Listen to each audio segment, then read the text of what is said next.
같이 묵상 기도하시겠습니다.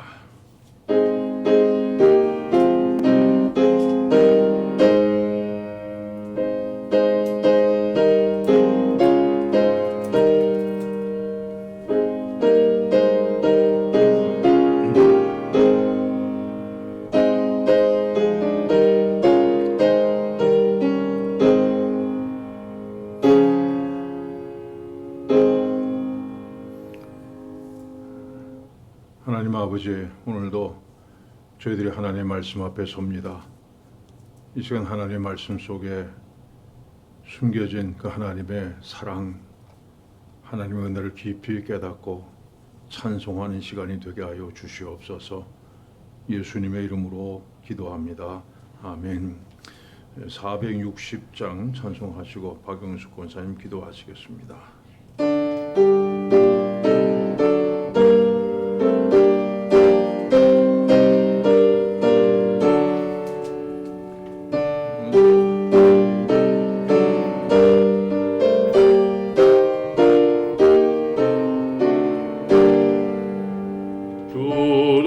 끝없이 모르고 끓는 그 복종 아니요 운명에 맡겨 사는 그 생활 아니라 우리의 믿음 치소서 목소리 날듯이 주 뜻이 이루어지도 외치며 사나니 약한 자 힘 주시고 강한 자 다루게 추한 자 정케 함이 주님의 뜻이라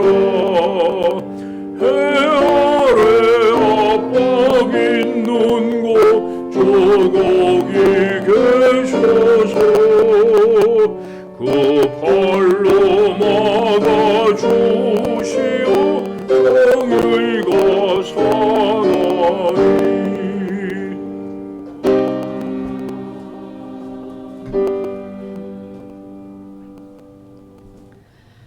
하나님 아버지의 은혜와 사랑을 감사하며 예배의 자리에 나옵니다.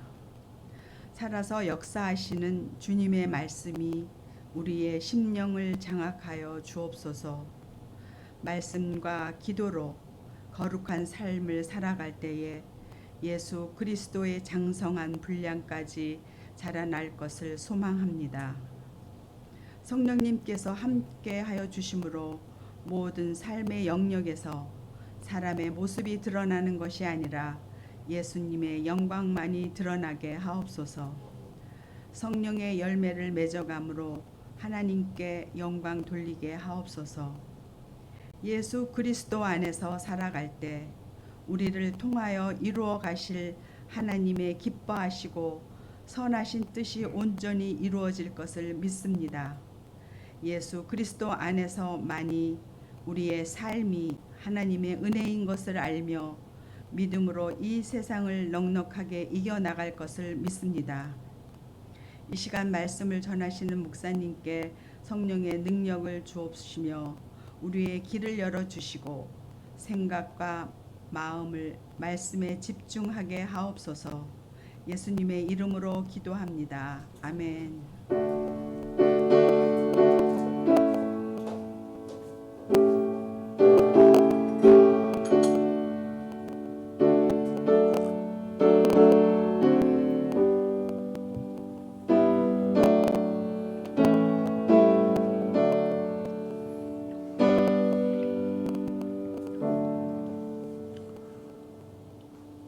오늘 말씀은 에베소서 2장 1절에서 10절까지 말씀입니다. 에베소서 2장 1절부터 10절까지 말씀을 한 절씩 교독하시겠습니다.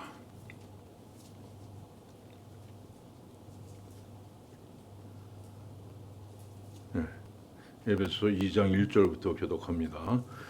그는 허물과 죄로 죽었던 너희를 살리셨도다.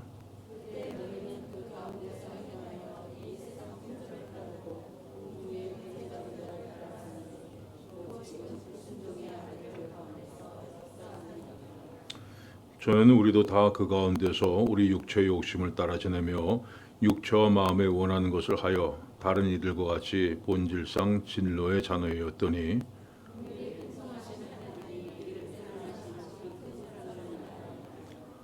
허물로 죽은 우리를 그리스도와 함께 살리셨고 너희는 은혜로 구원을 받은 것이라.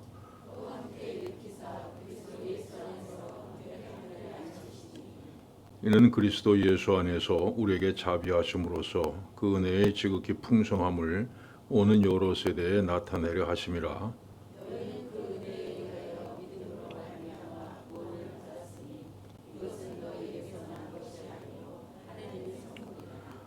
행위에서 난 것이 아니니 이는 누구든지 자랑하지 못하게 함이라. 우리는 그가 만드신 바라 그리스도 예수 안에서 선한 일을 위하여 지으심을 받은 자니 이 일은 하나님이 전에 예비하사 우리로 그 가운데서 행하게 하려 하심이니라. 아멘. 어렵게 2장으로 넘어왔습니다. 1장이 아주 너무 어려워서 상당히 오랜 시간에 걸쳐서 공부했고 2장은 조금 낫습니다. 자, 2장 오늘 본문의 내용을 이렇게 분류할 수가 있습니다. 1절부터 3절은 죄로 인해 죽은 우리 심령이다 이렇게 얘기했고, 그 다음에 4절부터 9절은 그런데 하나님께서 은혜로 우리를 다시 살리셨다.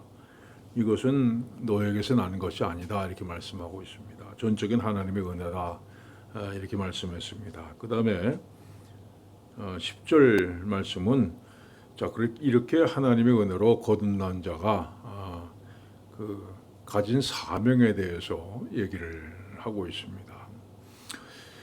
여러분 현대 제가 좀 어려운 얘기를 좀 하려고 합니다. 주무셔도 괜찮습니다. 현대 철학의 가장 중요한 명제는 인간이란 무엇이냐 하는 겁니다. 인간이란 도대체 뭐냐.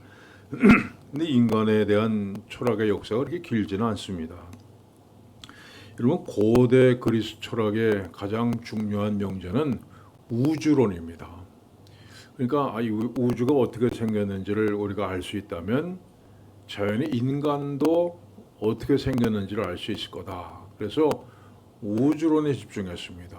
그래서 우주가 불로 만들어졌다, 물로 만들어졌다, 또 어떤 학자들은 원자로 만들어졌다, 또 숫자로 만들어졌다 이렇게 이론을 펼치기도 했습니다.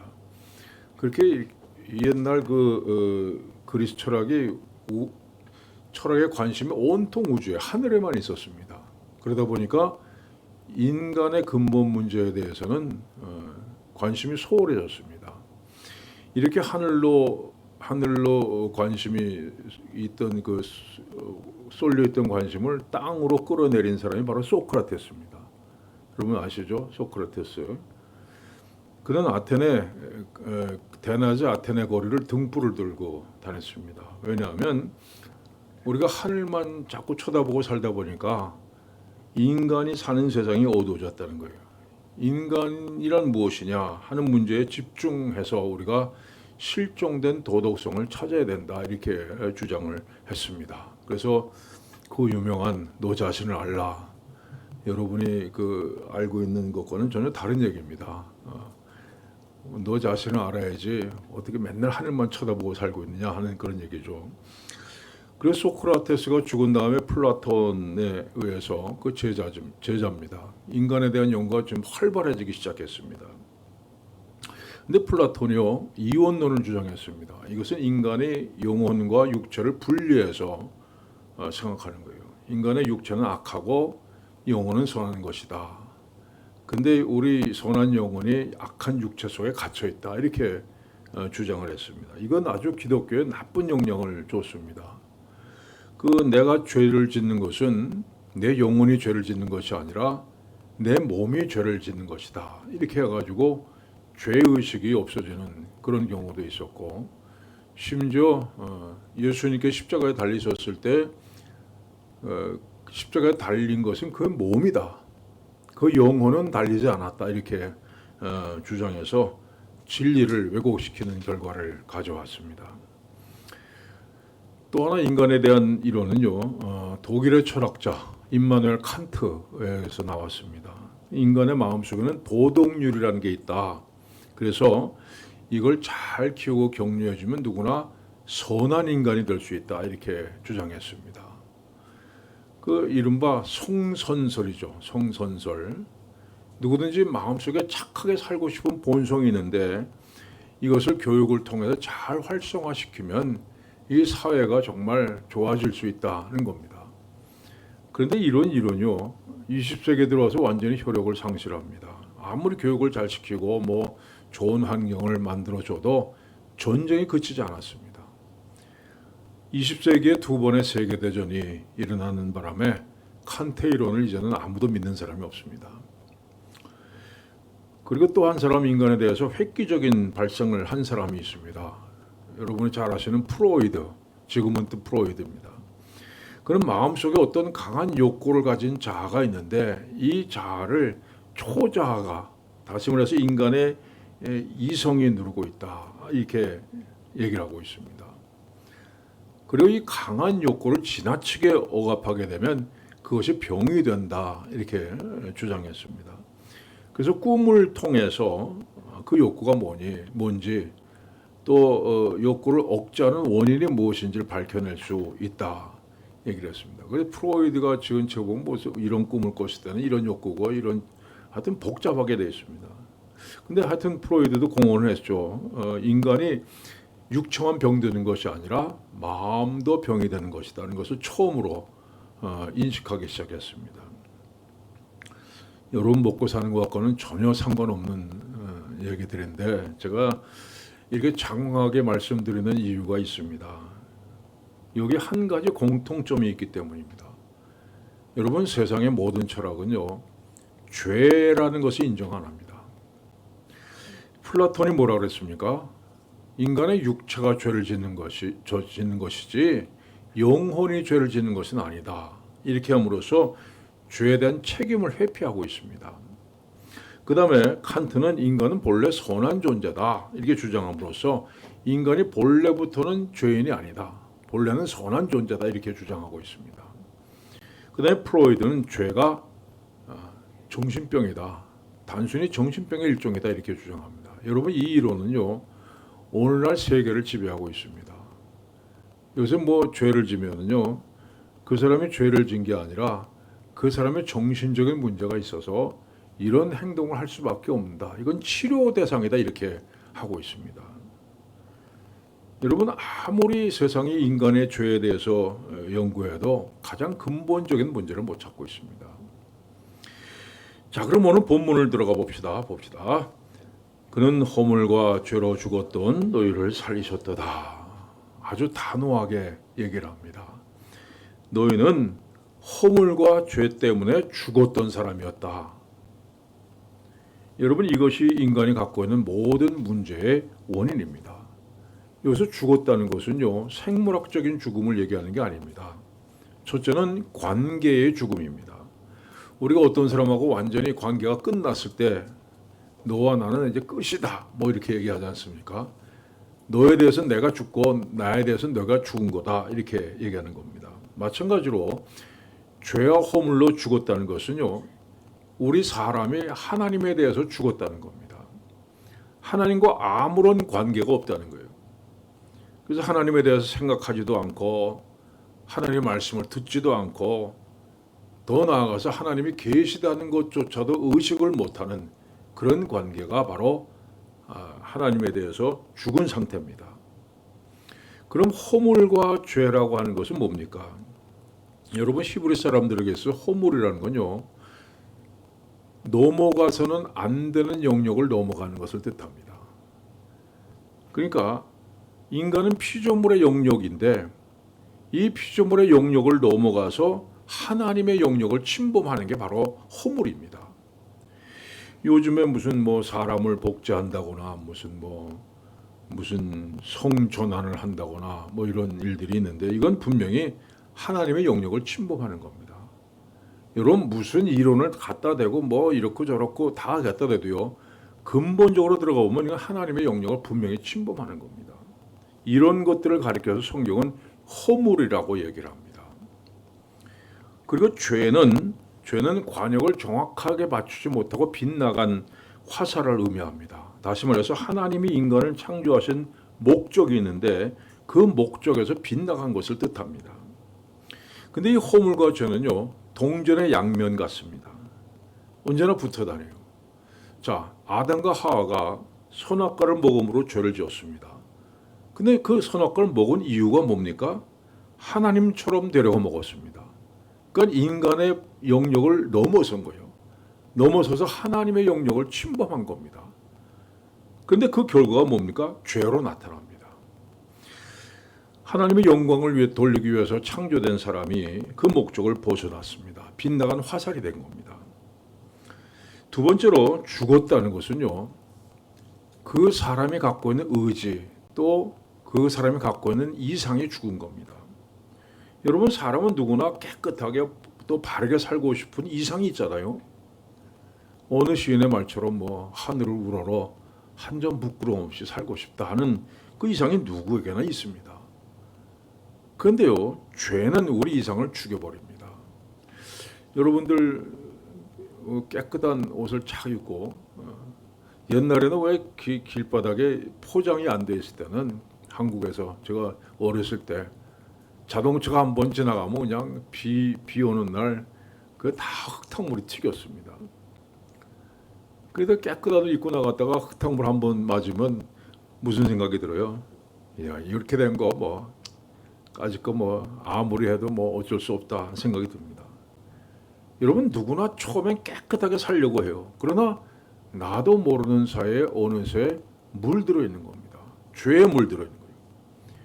이 죄라고 하는 것은 우리 속에 있는 깨끗한 이상을 죽여버립니다. 또는 죄는 우리의 의지를 죽여버립니다. 여러분, 인간의 의지가 그 사람의 행동을 주장하죠. 그 사람이란 건 의지가 있어야 살 수 있습니다. 근데 죄는 우리의 의지를 죽여버려서 무기력하게 만들어버립니다. 자, 한번 죄의 맛을 보면요, 죄에 중독됩니다. 죄는 반드시 중독성이 있어요. 다신 죄를 짓지 말아야지 하면서도 그 죄의 맛을 본 것을 잊지 못해서 또 다시 죄를 짓습니다. 그 우리 의지를 굳게 세워도요, 그걸 죽여버리는 겁니다. 그 죄 지을 기회가 되면은 자연히 발이 글로 갑니다. 아무리 의지를 굳게 세워도 이길 수가 없습니다. 이처럼 죄는 의지를 죽여버립니다. 이렇게 의지가 죽어버리면 다른 사람이 돼요. 끊임없이 남 탓하고 불평하고 원망하고 내가 실패한 것이 세상 탓이고 남의 탓이 됩니다. 여러분, 죄라고 하는 존재는 우리의 이상, 우리의 의지를 완전히 죽여버립니다. 자, 그럼 이렇게 허물과 죄로 죽은 결과가 뭡니까? 봅시다. 그때 너희는 그 가운데서 행하여 이 세상 풍조를 따르고 공중의 권세 잡은 자를 따랐으니 곧 지금 불순종의 아들들 가운데서 역사하는 영이라. 지난 주일날 제가 말씀대로 공중의 권세 잡은 자는 사탄을 얘기합니다. 근데 사탄이 어떤 방식으로 사람을 지배합니까? 본문은요, 지금 불순종의 아들들 가운데서 역사하는 영이라 말씀했습니다. 사탄이 영적인 존재라는 겁니다. 여러분, 사탄이 우리처럼 몸을 가진 존재가 아닙니다. 따라서 말도 할 수 없고 주먹으로 누구를 때릴 수도 없습니다. 무슨 영화에 나온 것처럼 무슨 바람을 휙 일으키면서 나타나는 것도 아닙니다. 그럼 사탄이 무엇으로 가지고 사람을 다스립니까? 여러분, 불순종의 아들들 가운데서 역사하는 영에서 역사라는 말은요, 에너로쿤토스입니다. 헬라어로 에너로쿤토스인데 이거는 어떤 힘을 전달해서 움직이게 만든다는 겁니다. 자, 그럼 사탄이 뭘 움직이게 만듭니까? 첫째는요, 우리 마음을 의심하게 만드는 겁니다. 자꾸 불평하는 쪽으로 우리 마음을 그쪽으로 가도록 만듭니다. 자, 이 말씀 봅시다. 뱀이 여자에게 물어 이르되 하나님이 참으로 너에게 동산 모든 나무의 열매를 먹지 말라 하시더냐. 여러분, 사탄이 몰라서 물었겠습니까? 그거 아니죠. 시험하기 위해서 묻는 겁니다.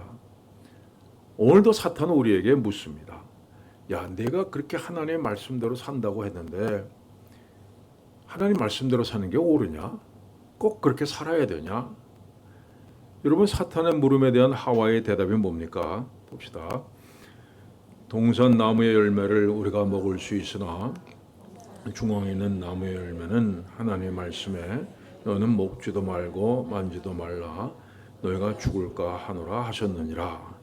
여러분, 이 말씀을 창세기 2장에 나오는 하나님의 말씀과 한번 비교해 봅시다. 자, 하나님께서는요, 선악을 알게 하는 나무의 열매를 먹지 말라. 내가 먹는 날에는 반드시 죽으리라 이렇게 얘기했어요. 먹지 말라, 죽으리라. 두 가지 포인트입니다. 근데 하와는 뭐라고 얘기해요? 너희는 먹지도 말고 만지지도 말라. 여러분, 이건 뭡니까? 불평에서 나오는 거죠. 우리가 무슨 애들 이렇게 야, 너 그거 절대로 건드리지 마. 그렇게 얘기하잖아요. 그럼 나오면서 뭐라니까? 건드리지도 말고 보지도 말래. 이렇게 얘기를 합니다. 불평하는 거죠. 그 다음에 내가 먹는 날에는 반드시 죽으리라. 너희가 죽을까 하노라. 이건 의심입니다. 정말 죽을까? 하나님이 그렇게 말씀하셨지만 그거 정말 그럴까 하는 겁니다. 여러분, 이렇게 불평하고 의심하고 만드는 것이요, 사탄이 전략입니다. 가장 좋아하게 만드는 거예요. 자, 두 번째로 사탄은 우리가 하나님 싫어하는 행동을 하게 만듭니다. 자, 하나님은 공의의 하나님이시죠. 그래서 잘못된 일을 하면은 벌을 주십니다. 사탄이 어떻게 합니까? 사람들로 하여금 하나님 싫어하는 일을 하게 만들고, 그래서 하나님의 벌을 받도록 그렇게 만드는 겁니다. 자, 세 번째로 사탄은요, 사람들의 마음에 잘못된 가치관을 심어줍니다. 봅시다. 그때 너희는 그 가운데서 행하여 이 세상 풍조를 따르고. 여러분, 세상 풍조라는 것만큼 무서운 게 없습니다. 옛날에 우리 조선시대 때 여자가 시집 가면 뭐라 그랬어요? 귀머거리 3년, 벙어리 3년, 그 다음에 시집에서 하여튼 무슨 일을 시켜도 무조건 순종해야 됐습니다. 남편이 아무리 구박해도 인상 쓰거나 잔소리하면 뭐라 그랬습니까? 칠거지약이다 그래가지고 내쫓았죠. 그래도요, 아무도 시비를 못했습니다. 아무도 그게 잘못됐다고 얘기하는 사람이 없었다는 겁니다. 여러분, 이게 세상 풍조입니다. 세상이 다 그렇게 흘러가면 그 가운데 사는 사람은요, 아무도 이게 잘못이다 얘기를 못합니다. 여러분, 요즘 인도 같은 데 한번 보세요. 무슨 그 가족들이 살인도 막 하고 그러지 않습니까? 여러분, 그건 세상 풍조예요. 잘못됐다고 못하는 겁니다. 여자는 시집 가면 시집 귀신 내야 된다, 출가 외인이다, 그게 당연하다 생각했어요. 그런데 문제는 이런 세상 풍조 속에요, 나가 없어졌다는 겁니다. 나라는 존재는 사라졌어요. 세상 풍조라는 거대한 수레바퀴가 돌아가는데 거기에 나라고 하는 존재는 없는 겁니다. 그래서 사탄은 사람들로 하여금 세상 풍조를 따라가게 만듭니다. 세상이 다 이렇지 않냐? 그러니까 너도 그렇게 사는 게 당연한 거야, 이렇게 부추깁니다.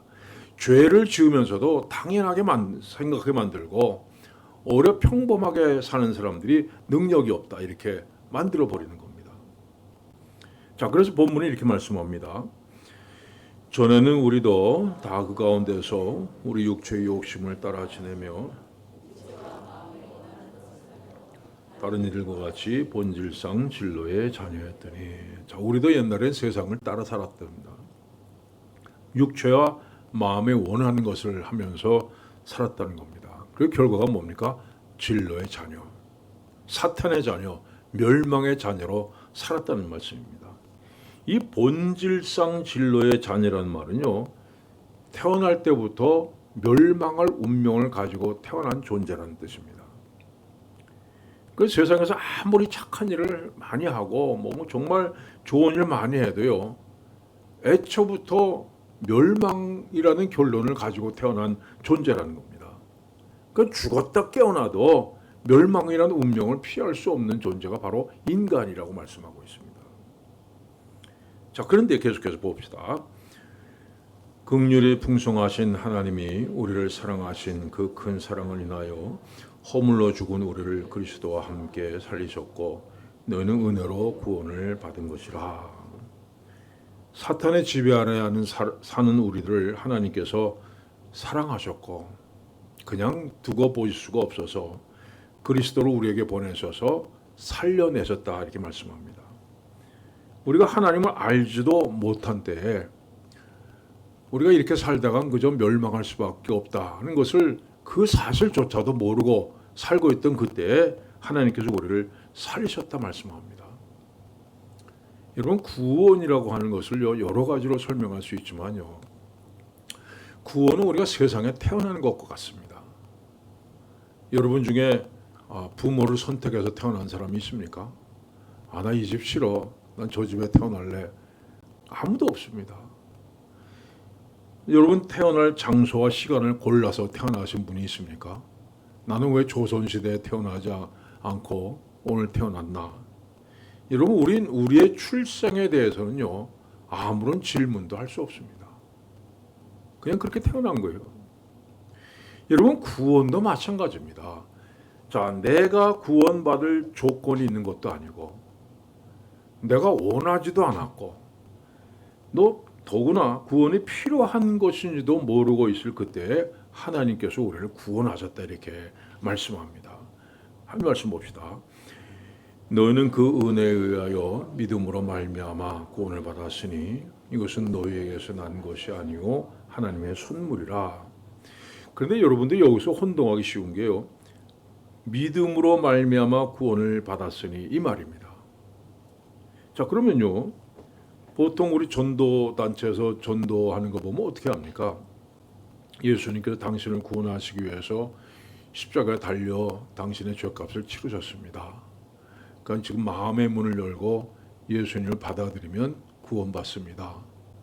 믿으시겠습니까? 예, 믿습니다. 그러면 당신은 구원받았습니다. 천국 가실 겁니다. 그리고 안 믿겠습니다. 그러면 지옥에나 가십시오. 이렇게 얘기합니다. 야, 그럼 한번 생각해 봅시다. 믿는다고 하는 건 누가 믿는 거예요? 내가 믿는 거죠. 내가 믿는 겁니다. 내가 입을 열어 예수를 그리스도로 고백하는 행위를 우리는 보통 믿는다 이렇게 얘기해요. 그러면요, 이런 결론이 됩니다. 우리가 예수를 믿은 것은 하나님께서 믿게 해주신 것이 아니에요. 하나님의 은혜가 아닙니다.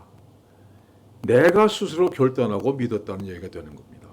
먼저 믿는 내 행위가 있었기 때문에 그 대가로 구원이 주어졌다 하는 얘기가 됩니다. 그런데 성경이 이렇게 얘기를 하고 있습니다. 봅시다. 곧 창세전에 그리스도 안에서 우리를 택하사 우리로 사랑 안에서 그 앞에 거룩하고 흠이 없게 하시려고 그 기쁘신 뜻대로 우리를 예정하사 예수 그리스도로 말미암아 자기의 아들들이 되게 하셨으니. 여러분, 하나님께서 우리를 구원하시려고 작정하셨는데 우리가 믿음을 고백하는 그 순간이 아니라 언제부터요? 창세 전에 우리를 택하셨다 말씀합니다. 세상이 창조되기 전부터 우리를 구원하기로 예정하셨다는 말씀입니다. 여러분이 분명히 아셔야 될 것은요, 내가 죄를 회개하고 예수 믿기로 작정한 그 순간부터 내가 구원을 얻은 것이 아니라 내가 아직 죄인이었을 때, 하나님과 원수됐을 때, 하나님을 알지도 못했을 때 이미 구원을 받았다는 겁니다. 구원하기로 작정하셨다는 말씀입니다. 여러분, 이거 설명하기 위해서 본문이 이렇게 얘기를 하고 있습니다. 봅시다. 허물로 죽은 우리를 그리스도와 함께 살리셨고, 우린 죽어 있었다 얘기예요. 허물로 죽었다. 여러분, 죽은 사람의 특징이 뭡니까? 불러도 대답 없는 이름이요. 아무리 엄마 아빠 불러도 대답 없습니다. 자, 그런데 예수님께서 이 죽은 사람을 향해서 자, 네가 일어나서 나를 구주로 고백하면 내가 널 살려주겠다. 이렇게 말씀하셨다고 생각해 봅시다. 그래서 죽은 사람이 벌떡 일어납니다. 예수님을 바라보더니 당신은 내 구주가 되십니다. 고백했습니다. 그러면 여러분 생각에는 이 사람이 언제 살아난 겁니까? 언제 구원을 받은 겁니까? 눈을 뜨고 일어나서 예수를 구주로 고백한 그 순간 구원을 얻은 겁니까? 아니면 아직 죽어 있는데 그때부터 구원을 얻은 겁니까? 여러분, 죽은 사람이 예수님의 말씀을 알아듣고 예수를 구주로 고백했다는 것은 이미 그에게 생명이 들어가 있다는 겁니다. 이미 구원받았다는 거예요. 그래서 이렇게 말씀합니다. 봅시다. 허물로 죽은 우리를 그리스도와 함께 살리셨고 너희는 은혜로 구원을 받은 것이라. 여러분이 구원을 받은 것은요, 내가 하나님을 알고 예수를 구주로 고백한 순간부터 구원받은 것이 아니라 그거는 우리가 하나님을 알기 전부터, 우리가 죄인 되었을 때부터 이미 우리에게 주어졌다는 사실입니다. 자, 이 말씀 봅시다. 이를 아니할지라도 경건하지 아니하는 자를 의롭다 하시는 이를 믿는 자에게는 그의 믿음을 의로 여기시나니. 우리가 경건해지겠다, 각오를 했다거나 의롭게 살겠다, 애를 썼다거나 이게 하나도 없는 상태에서 하나님이 이미 우리를 의롭다 이렇게 인정하셨다는 그런 사실입니다. 자, 이 말씀 한번 또 봅시다. 우리가 아직 죄인 되었을 때 그리스도께서 우리를 위하여 죽으심으로 하나님께서 우리에 대한 자기의 사랑을 확증하셨느니라. 우리가 죄인 되었을 때, 하나님을 알지도 못했을 때, 그때부터 하나님께서 우리를 위해서 그리스도를 희생시키시고 자기의 사랑을 이미 확증하셨다 이렇게 말씀하고 있습니다. 여러분, 그래서 우리가 구원받은 것은요, 역사적인 사건입니다. 그렇죠? 전 우주적인 사건이에요. 우리가 얼마나 귀한 존재인지, 하나님 앞에 얼마나 내가 중요한 존재인지 여러분 다시 한번 깨닫게 되시길 바랍니다. 자, 계속 본문을 봅니다. 또 함께 일으키사 그리스도 예수 안에서 함께 하늘에 앉으시니. 자, 이 말씀 잘 보세요. 그리스도 예수 안에서 함께 하늘에 앉히시니. 이러면 원문에도 이거는 과거 완료형으로 되어 있습니다. 한국말에도 과거 완료형. 그러니까 이미 이루어진 사건이라는 거예요. 우리가 하늘에 앉아 있는 것이 이미 이루어진 사건이에요.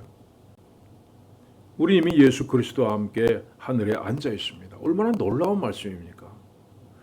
자, 그럼 우리가 하늘에 앉아 있다 하는데 그 하늘이 어디예요? 물론 우리가 하늘에 있죠. 3층이니까. 이 고대 유대인들은요, 하늘을 셋으로 구분했습니다. 첫째 하늘은 대기권입니다. 대기권이고, 둘째 하늘은 대기권 바깥의 은하계를 얘기합니다. 그럼 세 번째 하늘은 뭡니까? 세 번째 하늘은 이 모든 하늘 위에 어떤 영적인 세계, 다시 말해서 하나님이 계시는 곳을 얘기합니다. 이건 어떤 물리적인 장소를 얘기하는 게 아닙니다. 셋째 하늘은 영적인 세계를 가리킵니다.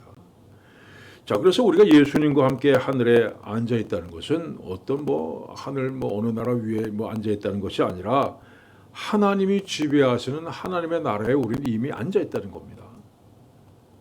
지금 여러분은요, 이 성경 말씀에 의하면 여러분은 이미 사탄의 권세를 벗어나서 하나님의 은혜 가운데, 사랑 가운데 살아가고 있습니다. 여러분, 이것이 지금 여러분이 앉아 있는 자리입니다. 자, 근데 여러분, 내가 하나님의 통치를 받고 있다. 이걸 뭘로 증명할 수 있어요? 맨날 똑같은데, 별로 달라진 것도 없는데, 맨날 옛날에 짓던 죄 지금도 짓고 달라진 건 하나도 없는데, 내가 어떤 때는 정말 예수를 믿는 건가? 이런 생각도 들고, 나 혼자서 믿는다고 우기는 거 아닌가? 이런 생각도 들고, 정말 하나님이 계시긴 계시는가? 이런 생각도 들고. 여러분, 이걸 한번 생각해 보세요. 성경은요, 죄라는 것을 어떤 구체적인 행위를 얘기하는 게 아닙니다. 우리가 흔히 거짓말하는 것이 죄다 이렇게 얘기합니다. 물론 성경에서도 거짓말하면 그 죄라고 얘기하고 있습니다. 그러나 성경에서 말하는 죄라는요, 더 깊은 의미를 갖고 있습니다. 죄라고 하는 건 뭐냐? 하나님을 모르는 게 죄입니다. 하나님을 모르고 자기가 죄인인 줄 알고 사는 것. 하나님을 의식하지 않고 사는 게 죄예요. 하나님께서 지금 날 보고 계시지. 하나님께서 내 곁에 계시지. 이걸 의식하지 않고 죄는 겁니다. 거짓말하면서도 그게 당연하게 생각되고 내가 거짓말했는데 하나님 보고 계시는데, 여러분 이걸 의식하지 않은 사람은요 아직 사탄에게 사로잡혀 사는 사람입니다. 근데 똑같은 거짓말을 했어도 왠지 뒤통수가 가렵고 하늘에서 뭐가 좀 떨어지지 않을까 뭐 이런 생각이 들고 하는 사람은요 하나님의 손에 붙들린 사람입니다. 여러분 사탄의 손에 붙들린 사람은 죄 짓는 일이 있으면요 신나서 뭐 뒤도 안 돌아보고 달려갑니다. 그러나 하나님의 손에 붙들린 사람은요 죄를 지으면서도 하나님을 생각합니다. 내가 이러면 안 되는데 하나님 싫어하실 텐데. 그래서 바른 죄를 향해서 가고 거기에는 하나님을 쳐다보기 때문에 늘 목이 아프죠. 여러분 세상에서 저는 가장 신비한 게 있어요. 교회 와서 주무시는 거예요. 그냥 집에서 자지 왜? 집에서 자면 얼마나 좋아요. 침대에서 덕진하게 잘 텐데 교회 와서 불편한 의자에 앉아가지고 그리고서 또 그 눈치까지 보면서 안 자는 척하면서 그 주무시는 분들이 난 정말 이해가 안 돼요. 근데 뻔히 주무실 걸 알면서도 왜 옵니까? 왜냐하면 주무시는 분은 항상 주무시거든요. 그 뻔히 잘 걸 알면서도 교회에 옵니다. 여러분 그건요 내가 오고 싶어서 온 게 아니라 끌려온 겁니다. 왜 교회에 나오는 건지 잘 몰라요. 그러나 나로 하여금 교회 안 나올 수 없도록 끌고 나오는 힘이 있다는 겁니다. 힘이 존재한다는 거예요. 교회 나와서 불평하죠. 뭐 설교가 길다. 무슨 기도하는 사람이 기도를 너무 길게 한다. 뭐 에어컨이 뭐 덥다. 뭐 춥다. 이런 불평들을 늘어놓죠. 꼭 공부하기 싫으나 학교 보낸 것처럼 뭐 이래저래 뭐 비틀고 하는데. 그래서 다시는 저분 안 오겠구나 하는데 그 다음 주 되면 뭐 어김없이 또 나와서 같은 자리에 앉아 있습니다. 여러분 그 이유가 뭐예요? 그 사람이 하나님의 통치를 받고 있기 때문입니다. 이미 그리스도와 함께 하나님과 함께 하늘나라에 있는 사람이기 때문이에요. 어쩌도 뭐 어떻게든 하나님과 함께 있는 믿음의 자리를 떠날 수가 없기 때문입니다. 성경은 분명히 말씀하기를 우리를 살리셨고 그리스도와 함께 하늘에 앉히셨다. 과거 완료형으로 얘기하고 있습니다. 이미 이루어진 일이에요. 지금 여러분의 생각에 전혀 그렇지 않은 것 같은데 여러분 그 일은 이미 이루어졌습니다. 왜냐하면 하나님께서 그렇게 작정하셨기 때문이에요.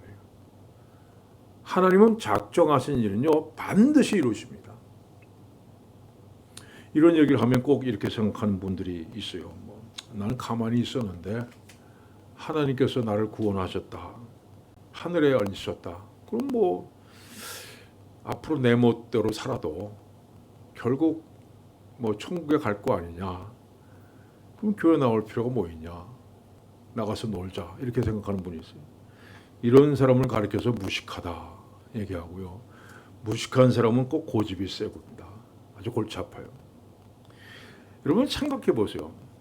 하나님께서 죽었던 우리를 살리셨습니다. 근데요. 그냥 살리신 게 아니라 그 대가로 뭘 지불하셨어요? 독생자 아들 예수 그리스도를 십자가에 못 박아 죽이셨습니다.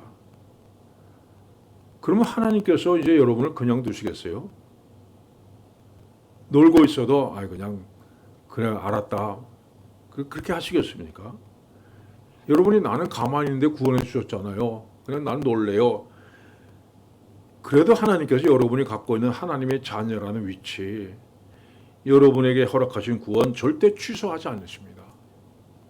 그러나 그 대가로 무진장 매를 맞으십니다. 여러분이 하나님의 뜻에 합당한 사람으로 만들어지기까지는요, 마음대로 죽지도 못합니다. 세상에 하나님이 훈련을 시키려고 매를 드셨는데 중간에 죽는 바람에 하나님이 포기하셨다. 여러분, 그런 법은 없습니다. 그래서 가장 좋은 방법이 뭐냐? 하나님의 뜻에 순종하는 겁니다. 여러분이 순종하면 매 맞고 가는 것이 아니라 은혜 가운데, 사랑 가운데 우리가 살아갈 수 있습니다. 만약 여러분이 세상을 살아가면서 나 왜 이러나? 난 세상하고 잘 안 맞는 것 같아. 이런 생각이 드신다면 기뻐하십시오. 뭐 누구는 뭐 아파트를 뭐 사고 팔고 해서 뭐 떼돈 벌었다는데, 뭐 비트코인 해가지고 뭐 엄청난 돈 벌었다는데, 나는 이렇게 얄팍한 그 월급에 매달려서 평생 지지고 볶고 그렇게 살아야 되나, 이런 생각 드신다면요, 여러분 그게 복이고 은혜인 줄 아십시오. 여러분 만약에 남들 그런다고 나도 해보자 달려들면 쫄딱 망합니다. 우리는 이 세상을 지배하는 사탄의 손에 있는 사람들이 아닙니다. 우리가 만약에 그에게 절을 하면 세상을 얻을 수 있습니다. 사탄이 뭐라 그럽니까? 내가 만약 내게 절을 한다면 이 세상을 몽땅 내게 주겠다 합니다. 마찬가지로 우리를 그렇게 유혹해요. 그러나 우리는 그렇게 하고 싶어도 그게 안 되는 사람들입니다. 왜냐하면 우리는 하나님의 손에 붙들렸기 때문입니다. 자, 우리는 비록 이 땅에 발을 딛고 살지만 우리는 이미 그리스도 안에서 함께 하늘에 앉아 있는 사람들입니다. 여러분 이 사실을 분명히 기억하시기 바랍니다. 그러나 그렇다고 해서 여러분 여기서 만족하시면 안 됩니다. 봅시다. 우리는 그가 만드신 바라 이른 하나님께서 그 가운데서 행하게 하려 하심이라. 하나님께서 우리를 구원하기로 예정하실 뿐 아니라 구원 얻은 우리들이 선한 일을 위하여 예정하셨다. 선한 일을 위하여 지으심 받은 자라 말씀하고 있습니다. 자, 여러분은 다 선한 일을 위하여 지으심 받았습니다. 이 말씀 한번 생각해 보세요. 선한 일을 하기 위해서 예정하셨다. 무슨 말씀입니까? 자, 구원 얻으면 그 다음 단계는 당연히 선한 일을 하도록 예정되어 있다는 겁니다. 그러니까 우리가 악하게 살고 싶어도 마음대로 되지 않고 반드시 선한 일을 하도록 하나님께 그렇게 예정하셨다는 겁니다. 여러분 이 말씀이 무섭죠? 이게 얼마나 무서운 말씀인가를 여러분 깨달으셔야 됩니다. 자, 믿음의 눈을 뜨고 구원의 확신을 얻은 사람은요, 그 다음 단계, 그걸 만족하는 것이 아니라 그 다음 단계로 들어가야 되는데 반드시 나를 향한 하나님의 뜻이 무언가를 생각하게 되어 있습니다. 그러면 하나님께서 기뻐하시는 게 도대체 뭐냐? 뭘 하나님께서 싫어하시냐? 이걸 생각하고 그 뜻을 따르도록 되어 있습니다. 여러분을 구원하신 하나님께서 여러분을 반드시 거룩한 사람으로 만들어 가신다는 겁니다. 만약 여러분들이 난 그쪽 길 싫습니다. 난 선한 일 그쪽으로는 안 갈래요. 나는 구원받는 걸로 만족할래요. 그러면 하나님께서 가만 계시겠습니까? 선한 일을 하도록 예정하셨는데 가만 계시겠어요? 여러분 순종으로 기쁨으로 따라가든 매를 맞고 질질 끌려가든 구원받은 사람은요 반드시 이 길을 가도록 되어 있습니다. 왜냐? 하나님께서 그것을 예정하셨기 때문입니다. 자, 하나님은 여러분이 하나님을 알지도 못한 때부터 이미 구원하셨습니다. 그리고 어느 순간 그 사실을 눈을 떠서 깨닫고 하셨습니다. 그 이제는 여러분을 통해서 하나님 뜻을 이루시길 원합니다. 여러분 이걸 분명히 바라보고 순종하는 것이 바로 믿음입니다. 값없이 선물 주신 구원의 은혜 감사하면서 이 믿음의 길을 걸어가는 여러분들 되시길 바랍니다. 기도하겠습니다. 하나님 아버지, 죄와 허물로 죽었던 우리들을 살리시고 하늘에 앉혀주신 하나님의 은혜 감사합니다. 저희도 아직도 이 땅에 있는 욕심들, 정욕에 끌려갈 때가 많습니다. 그러나 하나님께서 이미 하늘에 앉으셨기에 마침내 우리를 거룩한 자로 또 선한 일을 행하는 자로 만들어 가실 것을 믿습니다. 순종하면서 그 길을 따라가게 하여 주시옵소서. 그러므로 우리 삶 가운데 기쁨과 하나님을 향한 사랑이 충만한 것을 다시 한번 깨닫게 하여 주시옵소서. 예수님의 이름으로 기도하옵나이다. 아멘. 321장 찬송하시고 주기도문 하심으로 예배 마칩니다.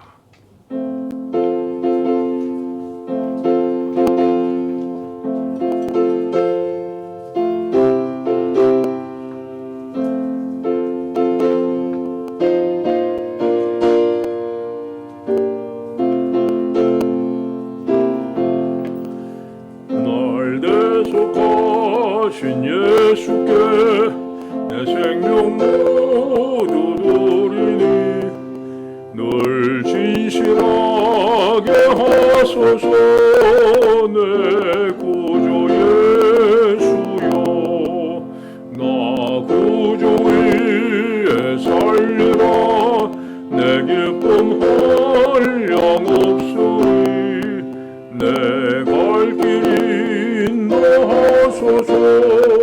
내 구주 예수여, 날 구원하신 예수를 일평생 의지하오니 날 용서하여 주소서. 내 구주 예수여, 나 구주 위에 살리라. 내 기쁨 한량없으리. 내 갈 길이 인도하소서.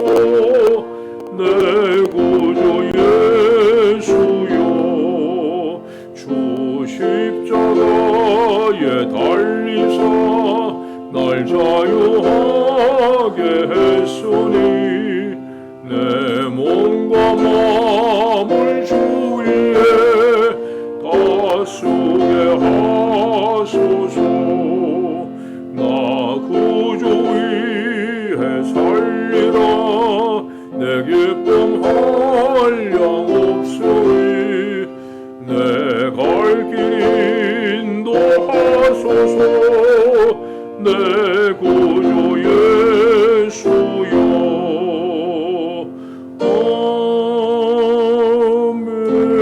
아멘.